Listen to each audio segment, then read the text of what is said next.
Assalamualaikum dan salam sejahtera. Kita kini menghampiri penghujung Disember 2025 dan dalam masa 2 minggu sahaja tahun baru 2026 bakal tiba.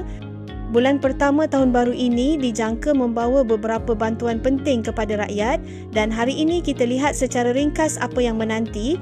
Pertama, SARA 2026. Bayaran pertama dijangka bermula pada Januari 2026, namun tarikh sebenar masih belum diumumkan. Berdasarkan jangkaan awal, pembayaran mungkin tidak dilakukan pada hari pertama bulan Januari tetapi lebih kepada pertengahan atau penghujung bulan. Kelayakan penerima pula hanya dapat dipastikan selepas STR 2026 diumumkan oleh pihak berkuasa seperti Kementerian Kewangan dan Lembaga Hasil Dalam Negeri.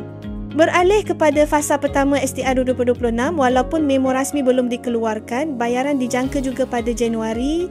Perlu diingat, pembayaran fasa pertama ini menjadi syarat utama untuk layak menerima SARA 2026. Semua maklumat rasmi masih perlu disahkan selepas memo diterbitkan. Bagi bantuan bulanan Jabatan Kebajikan Masyarakat atau JKM, bayaran biasanya bermula sekitar hari ke-10 bulan Januari 2026. Namun, tempoh pembayaran boleh berbeza mengikut kawasan. Ada yang menerima lebih awal, ada yang lewat dan ada juga yang tepat pada tarikh tersebut. Untuk kepastian, sila hubungi pejabat JKM berhampiran anda. Seterusnya, bantuan musim tengkujuh untuk bulan ketiga akan dibayar pada Januari 2026 sebanyak RM200. Bayaran bulan pertama dan kedua telah dibuat pada November dan Disember 2025.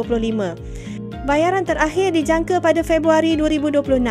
Untuk maklumat lanjut mengenai kelulusan dan tarikh pembayaran, layari bmt.risda.gov.my atau hubungi pihak Risda. Selain itu, bantuan sehari hidup untuk nelayan darat, nelayan laut dan veteran ATM dijangka dibayar pada minggu pertama atau kedua setiap bulan.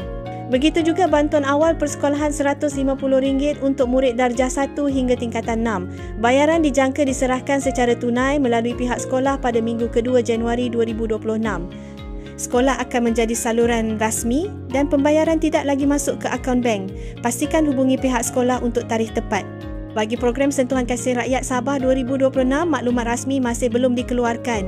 Bayaran dijangka tidak akan bermula pada Januari dan kemungkinan program bermula awal Februari 2026. Kami akan memaklumkan sebarang info terbaru sebaik sahaja pengumuman rasmi dibuat. Itulah ringkasan bantuan yang dijangka disalurkan sepanjang Januari 2026. Sekiranya ada sebarang soalan atau komen, tinggalkan di ruangan komen di bawah.